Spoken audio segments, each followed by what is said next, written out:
Now, how about them damn Celtics? And we are back with another episode of How About Them Celtics. Sam and I are here recording on Saturday, November 16th, the day of Celtics Raptors, which we will be discussing in this podcast. Got some other stuff to go through after that, but we're here hanging out, ready to talk Celtics. How you doing, Sam? Well, considering I'm going to witness a crime tonight, not great. City Edition's debuting today. I forgot about that. Nobody liked my tweet, which I had planned out since I found out what day they were going to wear them. I'm upset. So City Edition's going to kick rocks since we're so early in the video. We'll make Jack edit anything. Thank you. I appreciate that. But yeah, we're talking Celtics Raptors today. We got some NBA stuff. Plenty of stuff to discuss, but let's just jump right into it. We'll talk Celtics Raptors. All right, we are here after the Celtics overtime win over the Toronto Raptors on Sunday, November 17th. Celtics win 126-123 against Jakob Poeltl's Raptors. Jayson Tatum hit the game winner in overtime after horribly bricking the one in regulation. Broken play. Tatum ends up having to make something happen, and he made something happen. Jaylen Brown is pretty good in this one as well. Derek White scored, although unofficially Sam Hauser had a nice game off the bench. Al Horford had a big one, but the Celtics walk away with a win, no matter how difficult. Move to 11-3 on the season. What a night. Seriously. We'll start like in chronological from what you said. What a difference a year makes for Jakob Poeltl. A year ago, probably to the date, the man was getting clowned by us in this same matchup, Raptors at Celtics, for being one of the main reasons Toronto got cooked. Just man was out there guarding nobody, getting lost in pick and rolls. Tonight, he's the difference maker for the Raptors. Joe Mazzulla has a big paragraph, quote long, whatever, discussion about Poeltl and his impact on the game and how important he is and how he's, what do you say, one of the hardest guys in the league to guard? Effectively, just because he puts you in such a bind down there because that shot's automatic. It is weird saying it out loud because it's Jakob Poeltl, but it feels very similar to the Nikola Jokic. Like, do we just give him this baby hook because he's going to make it every time? That's what Jakob Poeltl was on Saturday night. 16 of 19 from the field for 35 points. It's fucking crazy. He didn't miss. No wonder they gave up a couple of draft picks for him. Yeah. I mean, Mazzulla explained it well. He said, like, if you're playing a certain coverage, you give him that shot. If you play a different coverage, you don't give him that shot. But if you're in that other coverage, then he's going to be, on a smaller player beating in the offensive glass. So, like, he praised him for that reason. And, I mean, Al Horford admitted as much after the game, too. Like, a part of the Celtics game plan was you live with that shot because it is what it is. But when he's making it at that rate, it turns into a game like we saw in this one. RJ Barrett, also an incredible night, had a triple-double, 15 assists, 25, 10, and 15. But we talk Celtics here. RJ Barrett was 10 of 27. So not very efficient, but 15 assists is 15 assists, brother. Also, Jaylen got him twice on go-ahead layups at the end of regulation and then at the end of overtime, almost identical. Blocked the shot, going to his right. That he did. So we can segue into our boys in green on that one. Yeah, Jaylen and Jayson played, I would say, weird games, in my opinion. Derek White led the team in shot attempts, which is odd in and of itself. But Tatum and Brown both did a phenomenal job of setting up their teammates. They finished with Tatum and 9 assists. Jaylen had 7 assists, but each of them easily could have had 12 plus, had some of the shots that the Celtics usually make went down in this one. Jaylen was a monster getting to the rim. Now that did spawn from, at least in my opinion, a few drives early in the game where it was like, all right, what are we doing here? But then he settled down and then used it to his advantage more as the game went on. The kind of opposite was true for Tatum. Tatum was hot from 3 to start the game, went completely quiet, and then really turned it around when it was the Tatum and the fellas lineup in that third quarter and was really just a facilitator for the entire third, and then leveraged that in the fourth as well. Tatum didn't have an efficient night from the field, but was 5 of 12 from 3, 42% there. So not too bad, but most of that was in the first quarter and then literally at the end of the game. Jaylen was 8 of 16, but 2 of 7 from 3, though Jaylen was 9 of 10 from the line. So he got there pretty consistently. Again, a lot of that was in the first half. So I would say, I don't want to say bumpy, but a weird night for Tatum and Brown, though an effective one for sure. I mean, the Raptors went all in on defending the two of them. If you go and you look at the fourth quarter, Yes. Tatum's seeing two guys almost every time he touches the ball. Tatum in the fourth quarter only took one shot, and it was the shot at the end of regulation. By the way, which was wide open. He actually got a good look. He was just surprised that he was so open. I was gonna say, yeah. Now, does that go in if they're wearing the white jerseys today? Probably. And the game probably is a 25-point win. But that's neither here nor there. But Toronto's commitment to not letting Tatum and Brown get anything in the fourth quarter says a lot about those two guys as players, and the fact that Boston pretty much stuck with them in that quarter. They lost 29-28. Says a lot about the supporting cast, especially Al Horford. Al Horford had 9 points in the fourth. He got himself going with a drive of a Chris Boucher closeout, which turned into an and one floater over Abaji. Pretty vintage stuff from Horford. You don't really see him put the ball on the floor anymore or do anything in the paint. But it was a big bucket. Then he makes a pair of threes, one of which he looks off Jaylen Brown in the corner with a pass fake and says, "Fuck this, I got it," and drills it. And he talked a little bit about after the game It was you guys, the importance of moments like this, where you need, even though it sucks and should they have beat the Raptors by 1 billion today? Yes. Was the spread 18.5? Yes. But you learn from these moments and you help prepare yourself for the big moments in the playoffs. This end of the game for Horford or end of regulation for Horford was so similar to game 3 against the Pacers, where the shots he made came at massive spots to keep the Celtics afloat in a situation where they really needed it. And that says a lot about his character. It says a lot about Tatum and Brown being able to find him. Tatum specifically set up both those threes. But overall, you don't win this game without the other guys, 6 guys in double figures for Boston. Yeah, this was such a weird offensive game for the Celtics. They took 61 threes, right? And so they made 21 of them, and 21 is a lot of threes. But it also felt like they missed so many threes that they usually make, which, again, 21 is a lot of threes. But Derek White just was not on his normal game from 3. He finished 3 of 12. Peton Pritchard and Sam Hauser, who both turned it up a little bit in the second half, could not find – if they were on a yacht in the middle of the ocean and they shot the ball off the ocean, they'd hit a life raft. They could not hit anything. They were out of – they were incapable of hitting a 3 in the first half. Tatum went cold after the first quarter. Nimish Keita took a 3, which is a problem in and of itself. Jaylen Brown couldn't hit anything until the fourth quarter came around. It was a very weird game from 3, because I bet if you look at the stats, they got a lot of open ones that didn't fall. And then you combine that with, Jakob Poeltl's going to have a career high 35 and not miss a shot the entire fucking game. You get what you saw on the court, which is a close game. It goes back to what I said, the way the Celtics play close games is they play below what their expected percentage should be, and another team plays above and that is what happened. And that's not a shot at the Raptors. They played great, and you give them credit for this, but that is objectively what happened in this game. So that was definitely a little bit weird. But like you said, shout out Al Horford came up huge at the end of this game. I think that Tatum in the fellas lineup, even though the Celtics didn't get a ton of separation at the time, that Luke Cornett, Sam Hauser, Peton Pritchard, Jordan Walsh, Jayson Tatum minutes in that third quarter really looked like, okay, you can see the rumblings of something offensively starting to happen here. Because up to that point,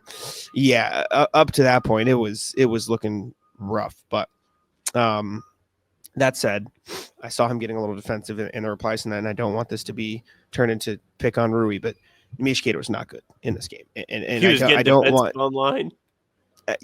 Somebody called somebody said somebody in my replies was very anti-Nemi, and I don't want that to turn to this, because there is very clear value in Nimish Keita. Tonight was not the night to show the value in Nimish Keita, because oh my God, he was getting cooked on the defensive end. The way I phrased it in my article and when I was just talking upstairs was, if Nimish Keita is backpedaling or gets on his back foot, game over. GG. You lose. He cannot defend on the back foot. He just cannot. If he is backing up, he is not going to be able to play defense. So he was a sieve down there. He's getting turned around. Couldn't guard drives. Couldn't guard anything. The Celtics were a sieve down there. But would you care to explain to some of the people that might not know what a sieve is? It's like a pasta strainer, but for sand. That's the best way I can I can explain it. It is like a sheet that architects use to like they put it in sand, they bring it up, and if there's like jewels, that'll stay there, but the sand will fall through. And in this metaphor I'm making, the Raptors were the sand going through the Celtics defense, the sieve. You come up with some banger metaphors, I'll tell you that. Did you not know what a sieve was, or you wanted me to No, explain for the people? I didn't know what a sieve was. I see. Yeah, I it's honestly like thought sieve was like a way of saying like civilian in terms of like saying they're mid. Like that's no, what I you thought spell sieve really stupid too. It's SIEVE. Sieve. Really? Yeah. Word of the day, how to sieve. spell it. Yeah, it is a utensil consisting of wire or plastic mesh held in a frame used for straining solids from liquids. So, sieve. Vocab words. Everyone writes sentences with the sieve. There you go. Sieve. But yeah, just a weird game for the Celtics. The paint defense was really bad, and Nemi was obviously a part of that. But yeah, he had some nice moments too. The putback dunk, obviously, a couple offensive rebounds in the glass. Like it wasn't a complete negative, but he was. This was one of the games where you're like, okay, we should play Luke Cornett a little more tonight. Like he couldn't hang defensively with Jakob Poeltl, as silly as that sounds. Yeah, the Celtics win this game by 3. There's only 2 guys in the entire team with a negative plus minus, and it is the 2 big guys that started this game, Horford and Keita. And I kind of think Horford was pretty decent in this game, maybe not defensively, but like we already talked about, he was clutch. When you think of things like this, and the Celtics gave up how many points in the paint today? 70-something, 80? Like a lot? It was 76, but Joe Mazzulla wanted to contextualize. He said, you have to take away the Jakob Poeltl points because we were living with that shot and they were slightly outside of the dotted line. So they're technically in the paint, but they don't like. Okay. He was being Joe Mazzulla, sure. But yes, like 70-something points in the paint. Okay. So they lose to Atlanta last week. A lot of shooting in the foot that game. But at the same time, there were also a lot of points in the paint. Tonight, the Raptors grabbed 15 offensive rebounds. That is 5 less than the Hawks did in that game, which felt killer. Like all the second chance points Atlanta got, it hurt. I don't have in front of me. Let's see if the game charts have it. How many second chance points the Raptors ended up with today? Go ahead. You got it. Second chance, 16. Celtics also had 16. So it wasn't like the end all be all. It was not the complete kryptonite like it felt like it was last week. But it's still like a little concerning when you see teams. My whole point is when you see teams consistently getting inside and beating the Celtics down low, it's a little bit concerning when you're looking at potential playoff matchups. Like if you get to the finals and Jokic is there, or if Embiid gets healthy and you got to play against Philly. Now, granted, when the playoffs come around, Porzingis will be here, but I mean, is he going to be the guy to stop those guys? No. Is he going to be a good help defender to protect the rim? Yes. The full Celtics are yet to be seen, but this version of the Celtics doesn't look great when it comes to playing against guys that are just strong as hell and good in the paint. Yeah, and John Corrales did ask about the points in the paint and the defense like that. And he and Joe said, I'll read it. It's a little bit of a long answer, but I think it's good context. He said that number's a little skewed because you have to go 76 minus 35 because he shoots floaters from inside the dots. And that's a shot you're willing to give up over time. So those are technically in the paint. Some of those you have to give up. So do we have to get better at it? Yeah. 76. I know it's a number that generates a lot of headlines and you'll be able to use that in your article later tonight.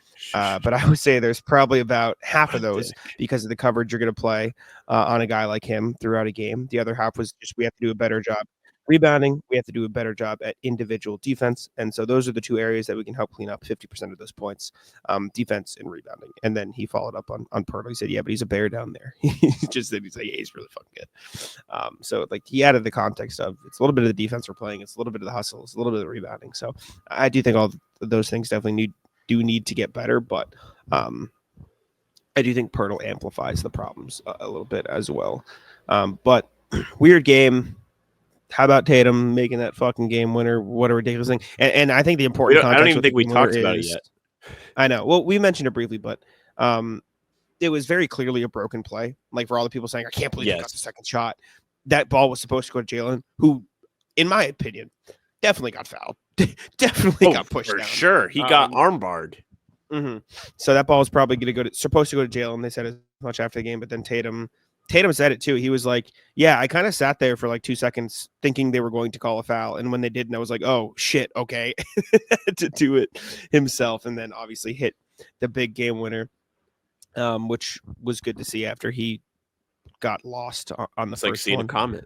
But yeah, very, very cool to see Tatum make a game winner, especially at the Garden. I saw somewhere on Twitter, and I don't know the validity of it, but I'll say it because it sounds true.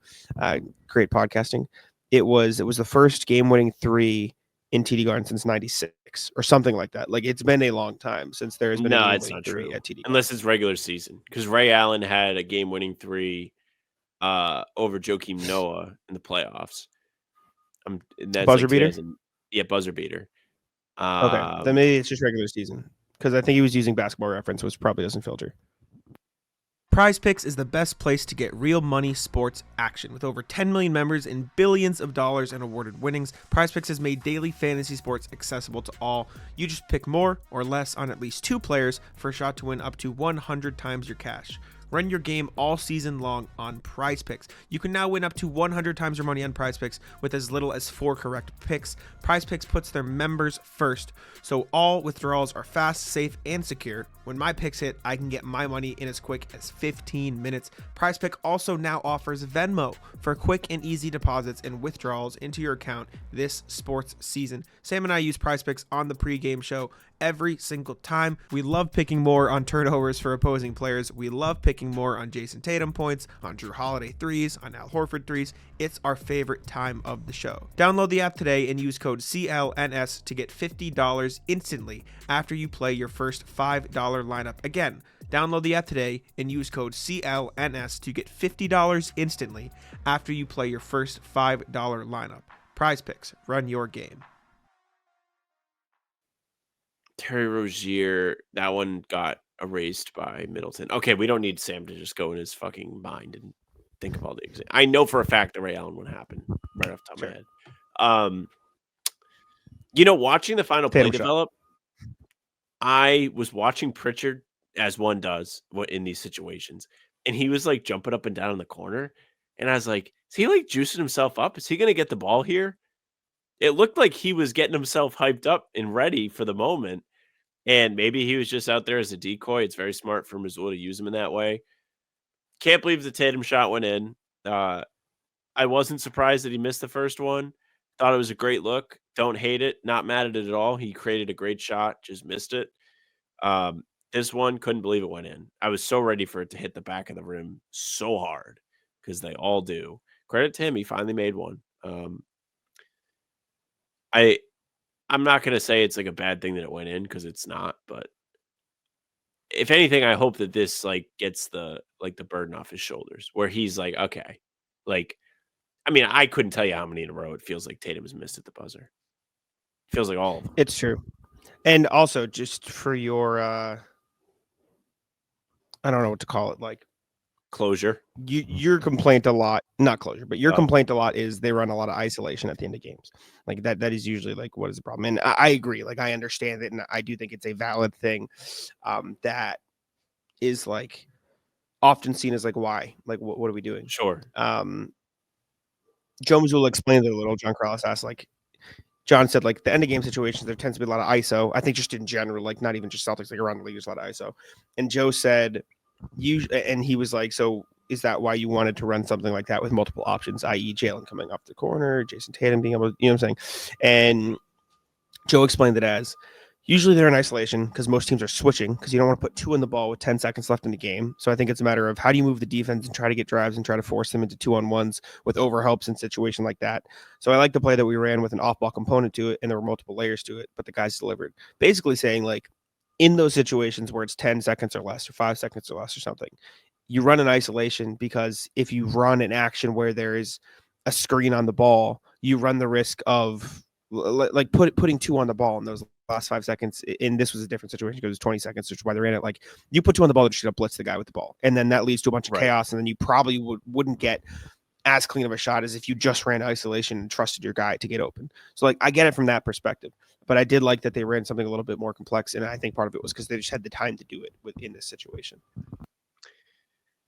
Yeah, I mean, the Tatum one at the end of the game was just a broken play. I mean, we talked about Yeah, it. I'm saying there in was general. a clear goal of getting Jaylen in motion and getting him the ball, which was good. I just think leaving, especially when they have a chance. Well, I don't know. We talked about this, I think the Nets game, and I was like, well, maybe if you're down one, it's a little different, but like you leave less room for like catastrophe if one guy has the ball. If you're moving the ball, there's a chance you throw it out of bounds. Exactly. You know, if you can just 100%. guarantee that you have the last shot, like I kind of get it, but it would be nice every once in a while for someone else to take the shot. Sure. And I think they were trying to do that. Not that you're combating that point, but no. And of course, the time they try and get someone else to do it, he fucking makes it. I also do think the benefit of having Tatum with the ball in his hands, and not that he has done this consistently, because it's usually a lot of step back, Watch whatever. this. Yeah. I do think the benefit is he is objectively the best with make something happen, draw two defenders, make a play. Like just the best on the team at that. Sure. In my opinion. So it is what it is. Celtics get a win against the Raptors in OT. Ugly fucking game. Kata was mad. Jordan Walsh looked okay in his minutes. I don't know if there's anything else that we missed that we should have talked about. Hauser back. Hauser played pretty good. Missed some big ones at the end. Joe said before the game that he doesn't think the Drew Holiday injury is going to be a long-term thing, so that's something. But maybe he's not back. 3 of 10. I just saw the points total. I thought he was back. He was 0 of 3 from 3 to start the game, but he was 2 of 2 from 2, including an and 1. So he was doing some stuff. That's all I got. Though. I don't have anything else. You have anything else? You didn't get to watch the broadcast. I had the luxury of doing so today. Sure. Drew Carter loved saying dick. That doesn't surprise me. And also, I believe him you. saying dick got Scal like really uncomfortable. Like when you reminded me of this with the Sam Hauser and one. Drew Carter was like, "Yo, all you have to do to get to free throw line is like take some dick to the back or something like that." And Scal just was silent. It was so awesome not having Scal talk on the broadcast. Man. All right. I don't got anything else. You good? Wrap it up. Get home safe. All right. Thank you. Enjoy the rest of the show. All right. Welcome back in. Let's jump right in to the email, see what you guys have to say to us. A reminder, as always, you guys can email us at hbtcpod@gmail.com. Excuse me. That's hbtcpod@gmail.com. I know we have a couple of emails today. Actually, just one. The other one's a spam email, so never mind. But the one email is something I've been looking forward to listening to since I saw it pop up in our inbox yesterday. Philip made an HBTC song like he did for Nemish Queta. I haven't listened to it. Did you see this, Sam? I saw this come in. I did not listen to it. Okay, good. Neither have I. But, excuse me. Philip says, yo, this is not a replacement for Tommy and Cedric. That's a sacred intro. Just an ode to you guys in our community. Shout out to RJ, Pete, Matt, Robin, Timo, Joey, Papa Simone, and of course, the two legends, Jack and Sam. Sorry if I forgot some regular heroes. I know you're out there. HBTC, the track, 2-minute music video. Oh my God. All right. Jesus. It already has 9 views. I don't know who the 9 views are from. But all right, I'm excited. Let's see. This is a very good question. Yeah, Jack, are you frozen? Sam, are you there? Yeah, Jack, are you frozen? Sam, are you there? Yeah, Jack, are you frozen? Sam, are you there? What are we even doing here? Yo, Wi-Fi fighting, but they holding it down. How about them J-era Maz ballers running Beantown? They say these guys are ridiculous, yet probably true. Like the 23 Celtics, they got a deep crew. Pre-game Papa trying to make some bank. Professor Pete repping Latvia, KP the thing. RJ's on the email taking fools to college. Joey, Matt, Timo, Robin. Let's acknowledge. What are we even doing here? We're taking the crown. Jack and Sam talking Celtics and breaking it down. Competition can't keep up, they're starting to frown. What are we even doing here? In the garden, fighting for a quiet spot. Jack's taking notes while the crowd gets hot. Irate, insightful, not a diplomat. Sam's got a long list and it's just for rats. Rat list the dog. Rat list Barney, rat list LeBron. Rat list the traffic, rat list the song. Rat list that's getting too long. What are we even doing here? We're taking the crown. Jack and Sam talking Celtics and breaking it down. Competition can't keep up, they're starting to frown. What are we even doing here? Might think they're chill, but don't get it twisted. They're not just hustling, they're highly gifted. Still new to the scene and making their mark. It's a humble beginning, it's a hero's arc. Sam's keeping it real with the Starkey vibe, but he's all in with Jack when it's time to ride. Your ass hat in the chat, Jack says don't come back. He's got zero patience for nonsense attacks. What are we even doing here? We're taking the crown. Jack and Sam talking Celtics and breaking it down. Competition can't keep up, they're starting to frown. What are we even doing here? What are we even doing here? We're taking the crown. Jack and Sam talking Celtics and breaking it down. Competition can't keep up, they're starting to frown. What are we even doing here? Wow. That was incredible. I'm currently was, I'm gonna crying. add this to the the library on here. Please do. He included lyrics in the email, so we have the lyrics of that as well. Wow. that was so funny. Thank you, Philip. We appreciate you.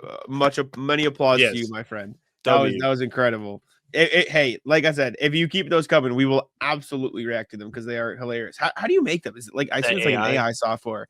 It's got to be. Or Phil's rapping. Yeah, it's got to be. Yeah, imagine it's Phil rapping.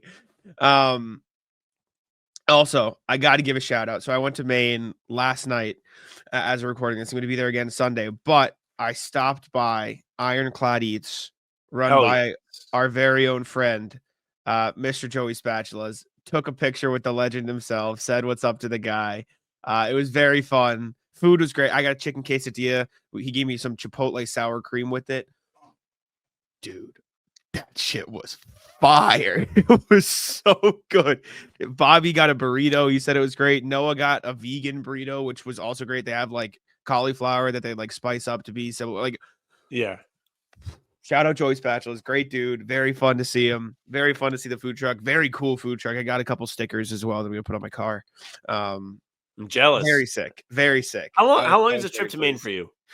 It was long yesterday because the traffic getting out of Boston was a pain in the ass. It took us like 2.5 hours, 2:40 yesterday, which is ridiculous. It took us it took us an hour 40 to get back for context. Oh, that's like for me it's like 3 hours, 3.5 hours. Yeah. So it's usually around 2 hours. But the traffic yesterday was crazy. But shout out Joey Spatulas. Food was great. Great to meet the man, the myth, the legend in person. And shout out Philip for the song. That was so funny.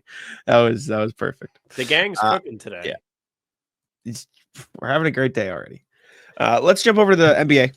Let's talk about the games, what's happening around the league as I battle the hiccups.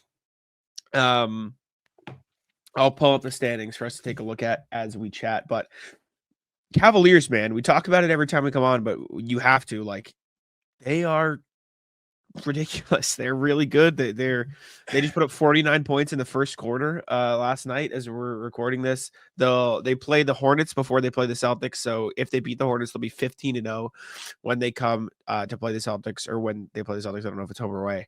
However, Sam, and I would argue bigger news, we finally have an above 500 team in third place in the Eastern Conference. Let's clap it up for the Orlando Magic, everybody. Clap it up. We finally found some balance here. Magic are 8-6. They've won 5 in a row, so they are cooking. They were 3-6. They are now 8-6. They're doing this without Paolo, by the way. Yes, Paolo's still out, but after that, everyone is still 500 or below. The Knicks are 6-6. The Hawks are 6-7. Stat I heard last night about the Hawks: Dyson Daniels, last 5 games, 28 steals. Probably fouling people. I'm kidding. I'm trolling.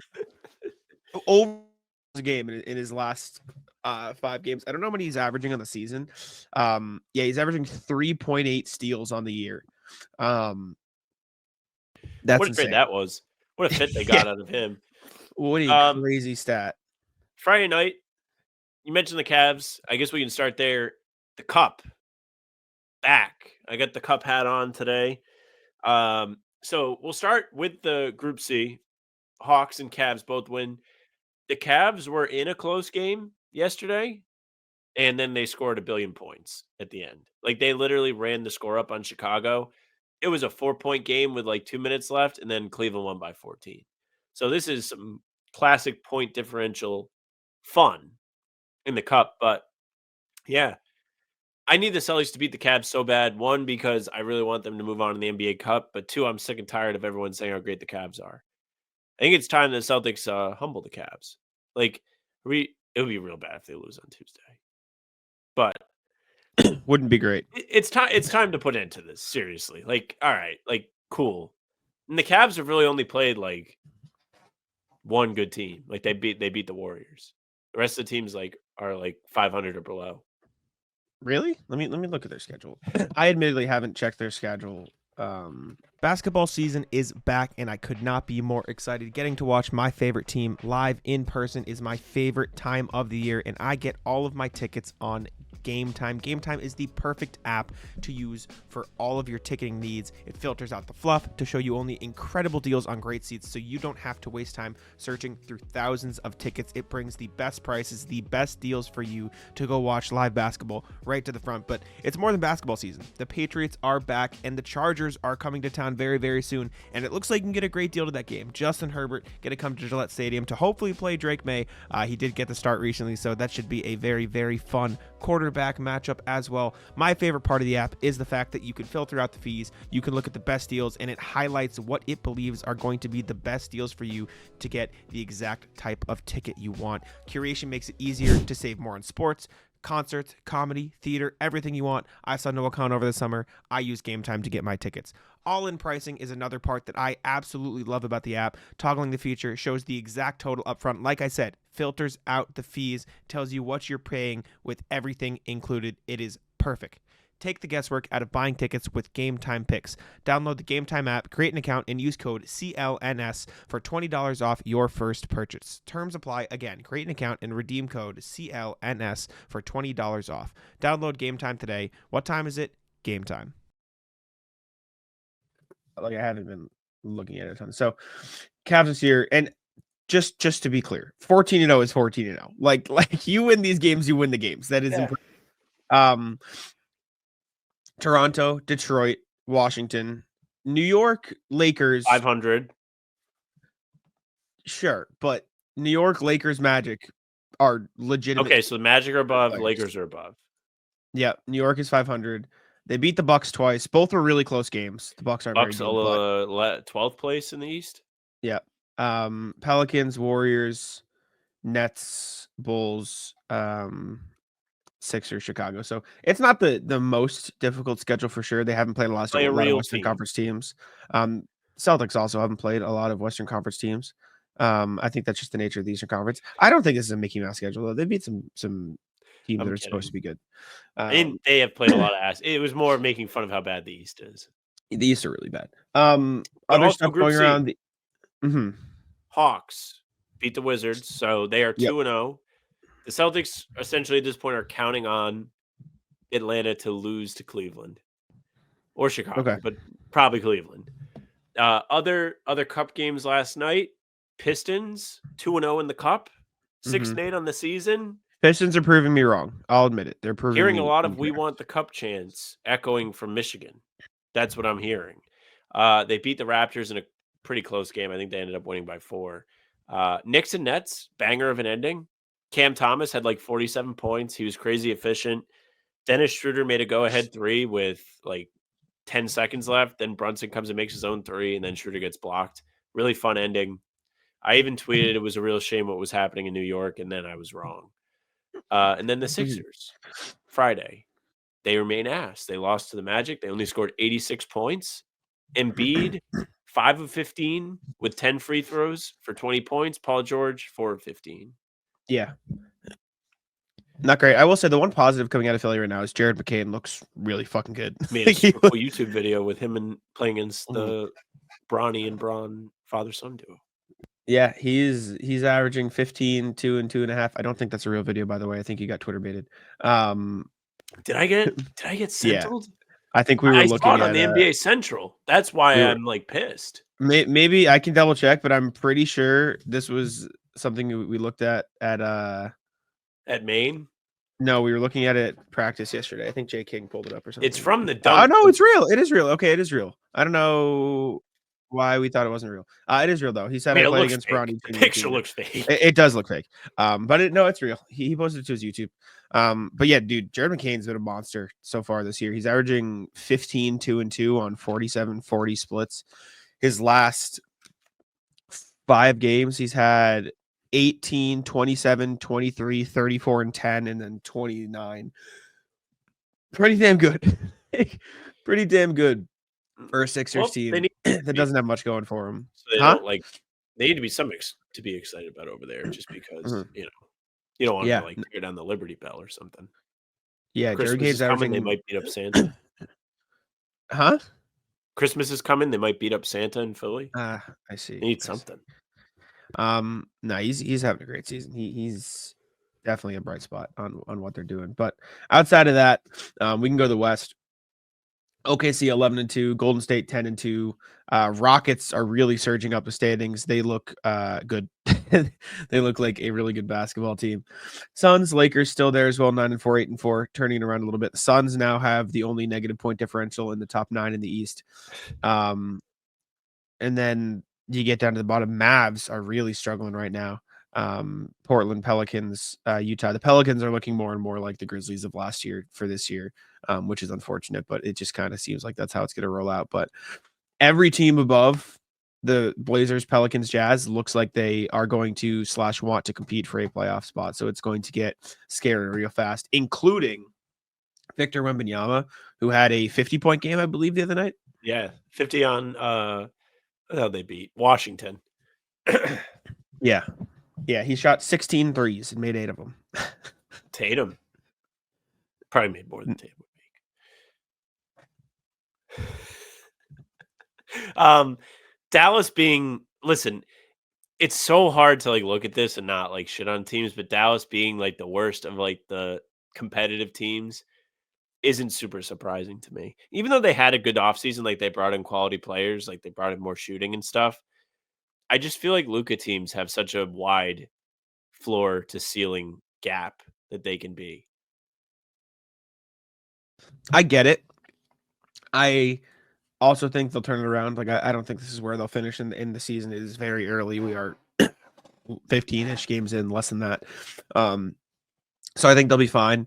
That said, it's not going to be easy, right? Because I think all of the teams above them could finish above them realistically. So they're going to have to battle. Other teams are going to have to struggle, and they're going to have to find a way. But I do think they'll be fine in the long run. It's just going to be a matter of which teams fall, which teams don't, stuff like that. But definitely an interesting start for them.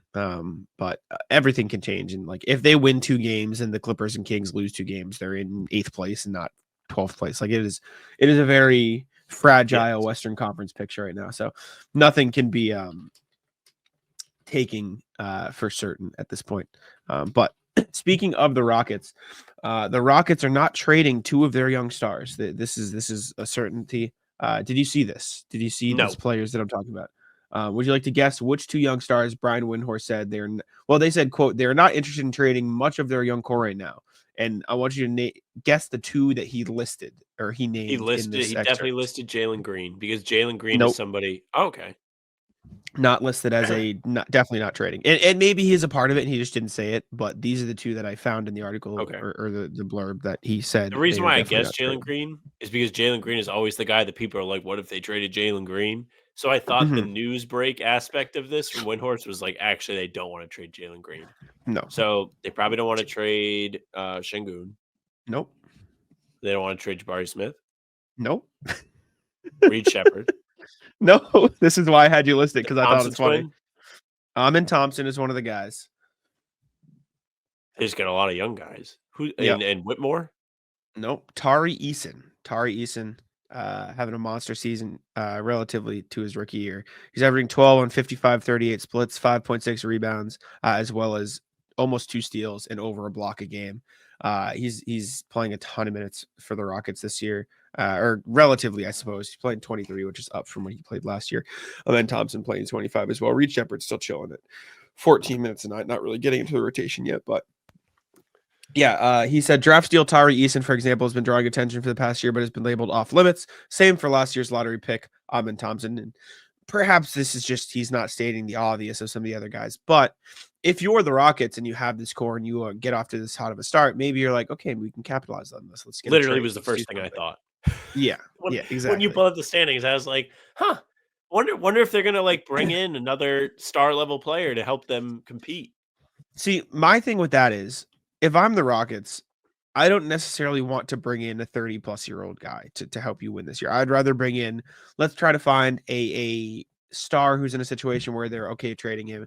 He doesn't have to be like 23, you know what I'm saying? Like, because there's just not a lot of those around, but like 26, 27. Like, find somebody who could grow a little bit with these guys. I don't know what that is. I don't know where that is. I don't know who that is. But if I'm the Rockets, that's what I'm looking at and saying, okay, let me try to figure that out. Now, there's obviously exceptions, right? If Giannis ass out, slam your credit card on the table, please. Yes. You know what I'm Take saying? all of them. Exactly. But other than that, like, I'm not gonna. If I'm them, I wouldn't sell the farm for Jimmy Butler. I would definitely trade for Jimmy Butler, but I'm not gonna give up all the picks for a guy like that, right? I'd be like, hey, you can get a first, maybe, and maybe another protected first, and then you can have the salary match, like something like that. But like, I don't think they'll trade him, and I don't think he's even legally allowed to be traded this year. But like Lauri Markkanen, I think would be awesome for Houston, whose defense is amazing, but offense isn't necessarily great, right?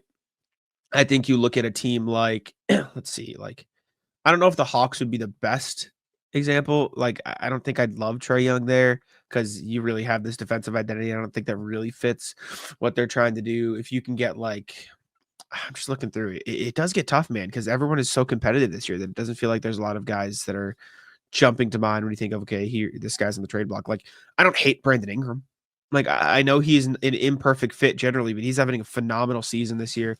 I think he's shooting the three ball pretty well as well. He's shooting 35%, which isn't amazing, but he does want a contract, but he's showing more willingness to shoot the three. He took 3.8 threes per game last year. He's taken 7 this year. So he's showing more of an interest in playing up. So maybe that's it, but I think the Rockets are getting real interesting, man. Yeah, if you're looking for like trade partners, you have to look east. Like that is the number one area. I But mean, who? Like, there's no stars that are tradable in the East, in my opinion. Zach LaVine is the number one guy you have to think about. Sure. The money matching is tough, but that's like the top name when you think of guys in the East that could be traded. Sure. Then you start going down the list. Like it does get difficult. Like there are probably, with the amount of mediocrity going on in the Eastern Conference, there are probably 11 teams that feel like they can really compete. Not to mention like that Philly and Milwaukee are Philly less so than Milwaukee are not going to be interested in selling. Philly's like kind of all in right now. Milwaukee, you can see like if it really continues to suck, even though they've won 2 in a row, they could be like, fuck this, like we got to blow it up or whatever. But we've heard reports that don't want to trade Giannis. So you have to look at teams like Miami's like one, but like you mentioned Jimmy, do they really want to trade Jimmy? I don't know. Like LaVine is the only guy that really jumps off the page at me. The rest of them, like Washington's going to want to keep Poole. They're going to want to see what they can do. The Pistons are playing better than many people expected them to play this year. Atlanta's even playing better than people thought. Like they beat the Celtics. Their role guys are looking really good. Johnson and Daniels are playing really good. The one thing I can think of, and it wouldn't be a splash, so that's not it. But like if you were just trying to add pieces to help compete, like you could play the let's poach the Nets card. Like you could say, okay, let's get Cam Johnson. Let's get sure you could get Schroeder back. Exactly, but it's just I don't really know if the Nets are going to want to get off Cam Johnson. It depends how they really look at him. Because he's doing crazy stuff offensively. It's just like more of like the team aspect. Does he fit? How old is he? 28. Oh, I didn't know he was 28. I thought he was like 25. No. Cam Johnson came in the league. Cam Johnson and Cam Thomas, I keep mixing them up. Yes, Cam Johnson, yes, that would be a very good role guy to end up somewhere. You thought I was saying Cam Thomas again? I was like, Cam Thomas is 28? He's 23. Cam Thomas is 23. Cam Johnson would be good for them, though. Like, even Dennis Schroeder, who was on the Rockets recently, like, he'd be a perfect backup for Fred VanVleet, in my opinion. Like, another defensive, what are you doing to Reed guard, point of attack. And at that point. That's the tough part. I think Reed Shepard can play too, though. Like, I think he is, like, very much Derek White, where he doesn't have to be the on-ball guy. He can be. He's good at it. 6'3". Yeah, okay. It's a little small. It's a little small, but it's not like insane. He's 6'3". There are guards who are 6'3" who can be fine. Yeah, but they're like big dudes. Like they're jacked. Reed Shepherd is a rookie. He's like what, 20, 19 years old. He's not jacked. Not yet. How tall is Derek White? He's 6'4". He's an inch shorter than Derek White. Yeah, it's fine. I don't know. The Rockets are gonna be fun though. I'm excited to see what they do. Meanwhile, James Harden recently passed Ray Allen for second all time in 3-pointers made. He did I don't know if it was a video or a short or whatever with It was Shams. a chat. Yeah. A little chat. And Shams did was like, you are about to be second all time. And he goes, whoa. In my mind, I'm going to be first. Steph don't count. Like Steph doesn't count. Like that dude's. It's true. Give me a break, man. I am first outside of the one weird motherfucker who cannot be passed. Which I thought it was a funny moment from James Harden. He's like, get the fuck out of here. I'm not going to compare myself to that guy. Which it is crazy. I mean, just a product now it is, but Prime Ray Allen was a motherfucker, dude. Like that dude was damn good, and he made all the shots. Like if you wanted a king of this shot shouldn't fall, but he's gonna make it anyways, fucking Rockets James Harden was just gonna make that shit. So good for him. I mean, very cool stat to be up there. Yeah, he's one of those guys that you don't really think of in that like degree though. Like, and you're gonna get a lot more of that. Yeah. Yeah. Like Ray Allen, you're like, oh yeah, 3-point guy. Steph Curry, 3-point guy. Reggie Miller, 3-point guy. But like James Harden's like drive to the basket, get to the like you think of James Harden, you think of free throws. That's what you really think of. You're gonna get more and more of that as the years go on, just because they shoot more threes now. So guys coming, he's gonna have broken it probably about yeah. He's tied it right now. But like, I mean, Tatum will probably pass a good amount of these guys, if not Ray Allen. Like, yeah, you're not gonna think of Tatum as a 3-point guy. I know I won't. I mean, LeBron is 8th on the list, so it is truly just. Wait, LeBron's played forever, though. Exactly, I know, but like, he is definitely not a 3-point guy. Tatum's at 1,350 threes right now in his career. He is. I don't know where that ranks on the list. I don't know if it'll tell me. He's 64th all time in threes made.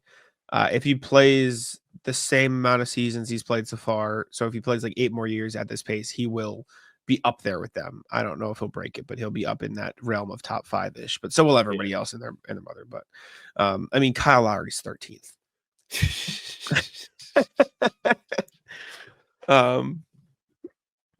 But yeah, good for James Harden. Very cool to see him do that. Next thing, potentially a new All-Star game format coming in. This was reported by Shams. He said, the NBA is in serious discussions on a new tournament-style format for the 25 All-Star game, consisting of 3 All-Star teams of 8 players each, and then the winner of the Rising Stars game. League officials discussed the new format Friday with the competition committee, consisting of governors, team execs, players, coaches, and union personnel. The 4 teams would face each other in matchups. For instance, team 1 versus 3, team 2 versus 4, and the winners move on to the final round of the tournament. NBA team execs, coaches, and players have discussed new All-Star game concepts with league officials over the past 6 months, including the extensive conversations in Summer League in Las Vegas in July. There have been discussions for a fresh and creative path forward for the All-Star game, and this quick burst 4-team tourney among the game's greatest player gained momentum among all parties, according to sources. I don't hate this. I think it would be interesting. I think it would be new. I think they should do more than that many teams. Like I don't think it should just be 4 teams. Make it like 6 teams and then don't make it 8. So what is it? 24. Make it like 5 teams of, or 4 teams of 5 or something. Like make it more teams so you don't have to sub as much, and it is like more of an actual tournament rather than just 2 games. You know what I'm saying? But I don't know. I think it'll still make it more competitive. Like there is an actual like it was harder to win this because there are more teams in it. That will naturally make these guys want to compete at least a little bit more. With the regular All-Star game, nobody cares if they win. I think actually having that like feeling like you actually had to do something to win this. Like you had to win multiple games. And you also be playing against, if it is in fact going to be like this, rising stars are going to have. They won't want to lose. And want to prove. Like they're going to be like, yes. Well, and then exactly like the big stars are not going to want to lose to like the rookies. No. Not at all. Like, imagine Jared McCain leading the fucking rookies with a 30 bomb to beat LeBron. Like, people are not going to like that. Like, I would love that. LeBron's not going to be pleased. Yeah, this will be cool. Also, in the article from Shams, it looks like the Steph Sabrina shootout that happened last year, which I thought was super entertaining, could be expanded to include Caitlin Clark and Klay Thompson, which would be very cool. Because I think the Clay Clay's on part the is team. dead. Why? Did Klay say no? Because, well, yeah, I think like there's a weird rift right now between him and, I mean, they're not on the Warriors anymore. And when the idea was first pitched, they were both on the Warriors still.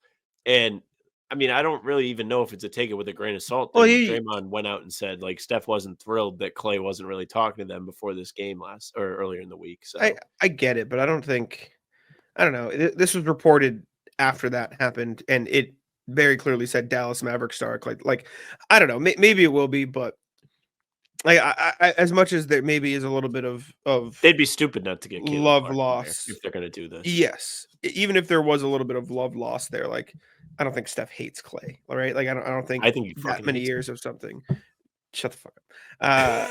But I don't know. It could be fun, and if not, like just put James Harden in it. Like the whole storyline. Like, oh, he's second all time in threes now. Yeah, you know number what I'm one, saying? number Like, two. It is just easy.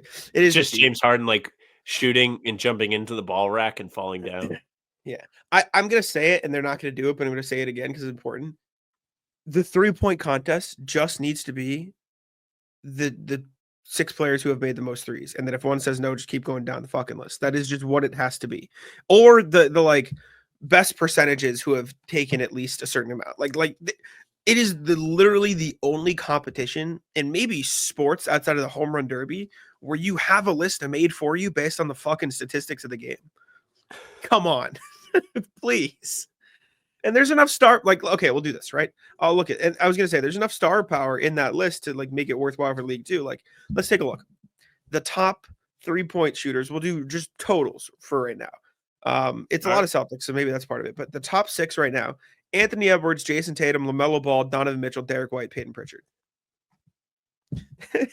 Who wouldn't love That'd be to see pretty good. Pritchard there? And now, even if, like, let's say you can't have multiple teams, right? Let's say you can't have 2 from the same team, and they're like, okay, that's a thing. You move down the list, Norm Powell, Tyler Hero can be in it too.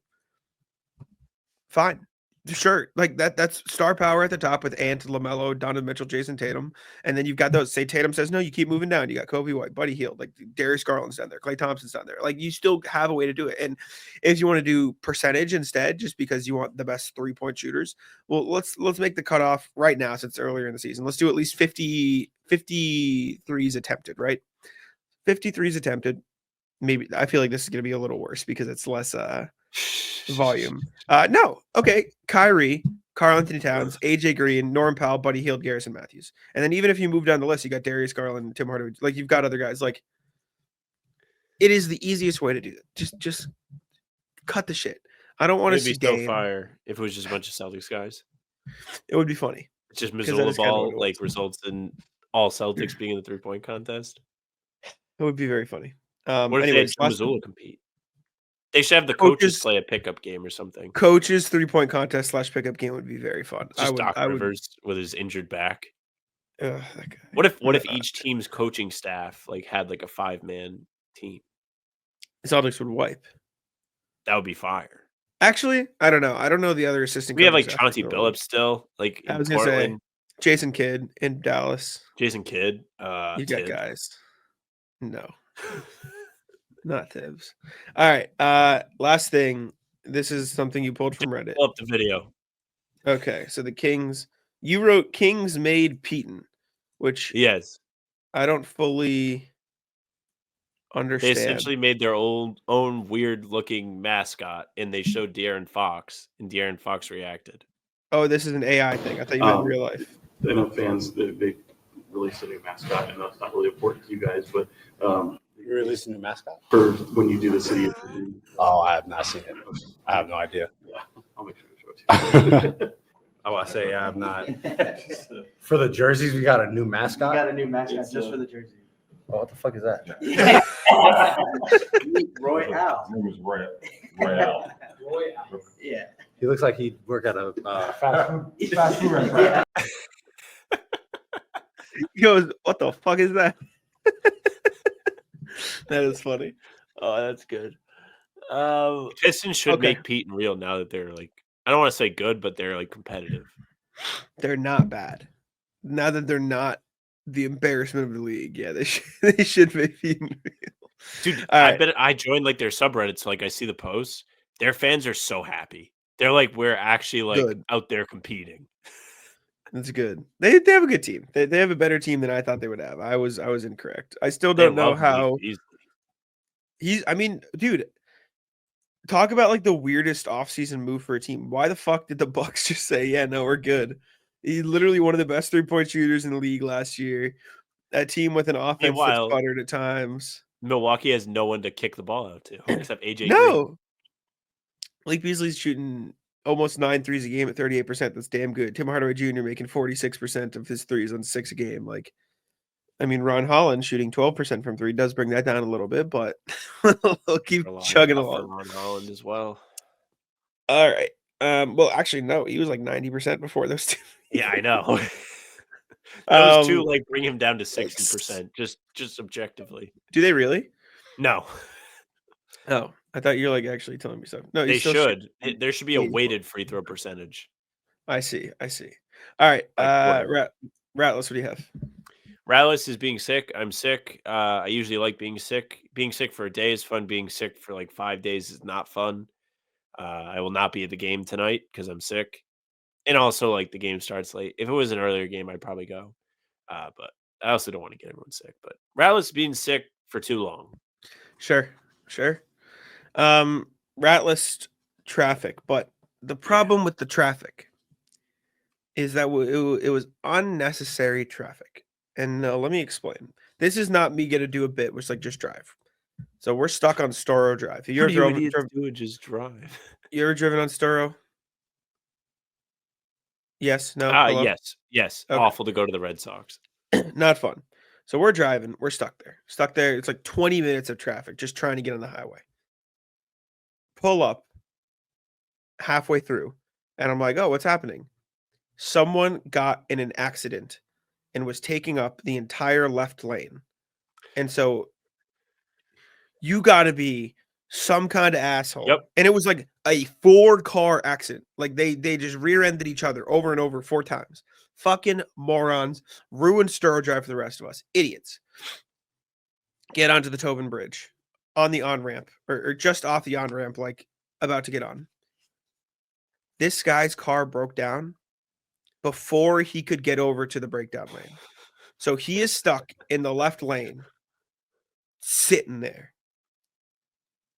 You got to have some of the worst fucking reaction times I've seen. So we have now taken us 40 minutes to get down Storrow and to the Tobin because 2 fucking assholes couldn't drive their cars correctly. Yeah.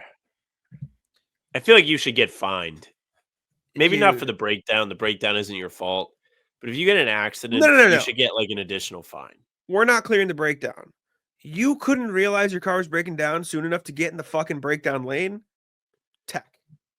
Come on, You say he was man. in the left lane? Yeah. How many lanes?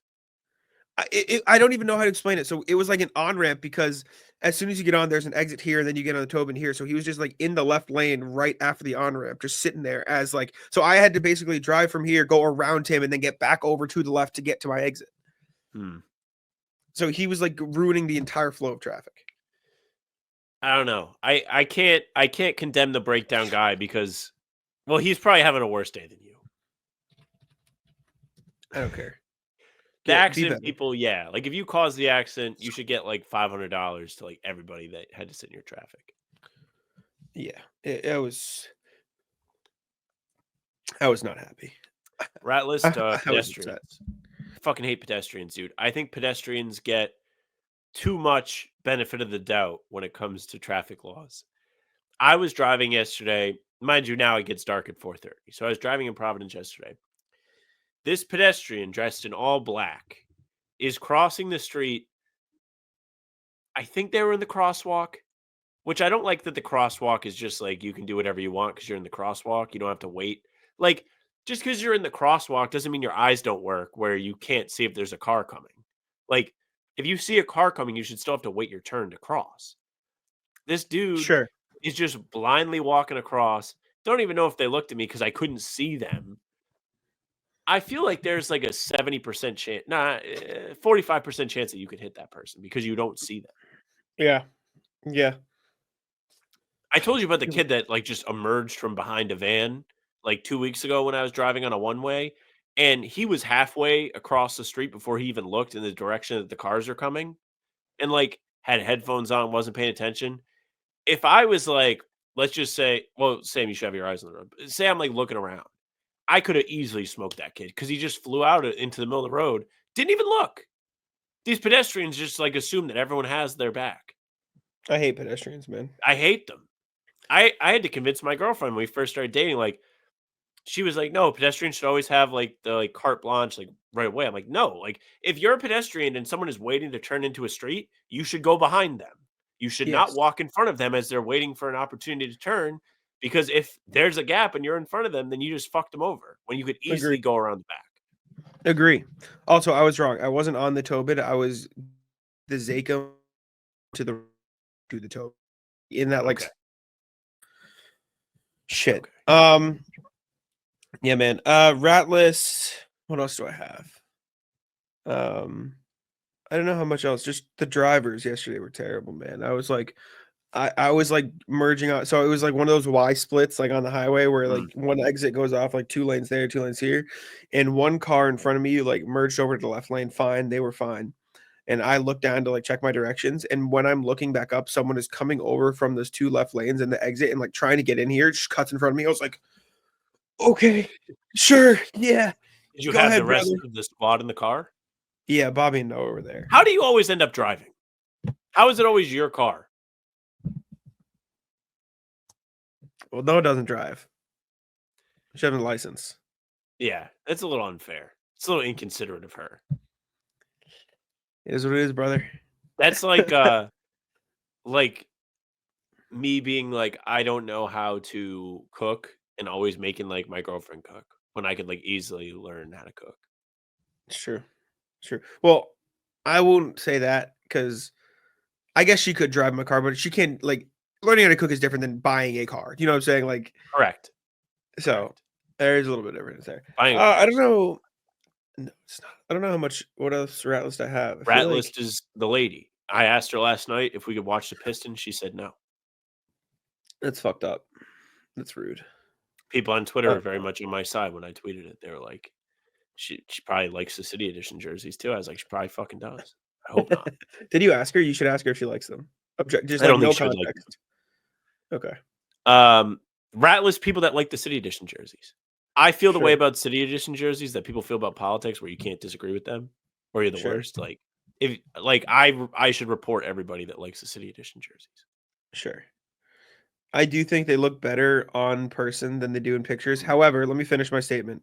That is like saying I like the taste of vomit better when it's this. You know what I'm saying? Like it is When you put it is not a salt in it, yeah. Yeah. It is not a compliment. It is just You it heat it up is in the microwave a little bit. yeah. Like warm vomit tastes better than cold vomit is basically what I'm saying. Like it's still disgusting, but at least it is some In my you know what I'm experience, saying? sorry listeners, in my experience, cold vomit is the best because I vomited a No. milkshake after having a milkshake, and you No. could still taste milkshake. Like it just tastes like I had the milkshake again. It was so fresh. Yeah, but you don't want to re-drink that. You don't Well, you want to don't- re. You vomit it, you don't drink it again, but on the way up, it wasn't bad. Like as far as vomit goes, not bad. Yeah, fair. Fair. I've done that with like a Wendy's Frosty. I was Yeah, yeah, not bad. like, You gotta start Now- what you want to do, Jack, is you start like you can have all the frosties you want, but you just like make yourself throw up after. So you get to have the frosty twice and you don't have to No, we're not promoting eating disorders on the podcast. Absolutely not. Hell no. I will say the worst experience I ever had. I think I definitely told this on here before. I was like after a night out, I drank some beers and I had a bunch of like Jack and Coke. Like that's what I drink when I go out. And it was I threw up the next or like late, like 3 a.m. whatever.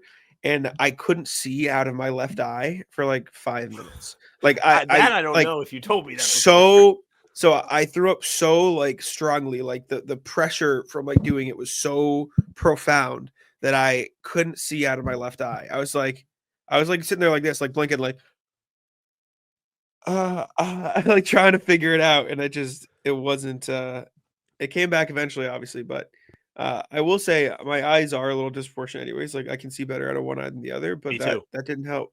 If I go like this, I can't read stuff clearly.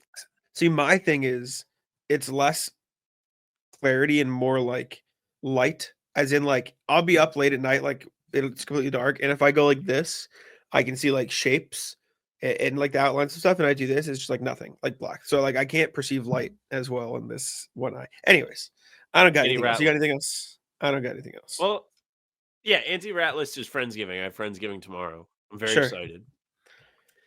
Our friend group is so lazy that nobody wanted to claim the turkey as the thing that they're going to bring.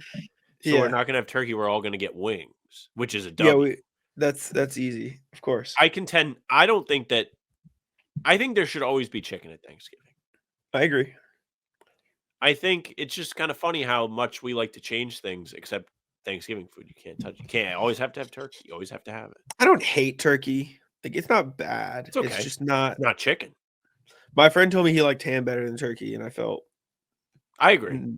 No, absolutely not. I like the cooked ham better. No. But we're all gonna have wings. We're all gonna bring them from different places. I'm not getting wings though. I'm getting like a bucket of chicken. That's fun. Yeah, that's fun. Cool. That's all I got. You got anything else? Wrap it up. All right. Appreciate y'all for tuning in. Make sure to leave a like, subscribe to Bout Them Celtics here on Spotify and on Apple and all that same. Take it out. Yeah, thank you very much for listening and watching. Make sure you subscribe, leave a like, comment. Tell us whether or not there should be chicken at Thanksgiving. Tell us what you thought of the Raptors game in the City Editions. And if you like the City Editions, I'm going to have Jack ban you. You can also hit the bell because Jack and I are here every single day. New stuff drops, new pods, Tuesday, Thursday, Sunday. Game recaps morning after each game. Other videos in between to keep you busy. You can find us on Spotify and Apple too. All pods and recaps will be there for you. Email us, hbtcpod@gmail.com. You saw Philip send in the super cool rap today. You don't have to make us a rap, but if you have takes, we love to hear from you. We read your emails every single pod, hbtcpod@gmail.com. The socials are at How About Them C's for Twitter, Instagram, TikTok. Facebook's just the name of the pod. All streams are there. They're on YouTube. They're on Twitter. Jack's Twitter's at Jack's1NBA. Mine at Sam.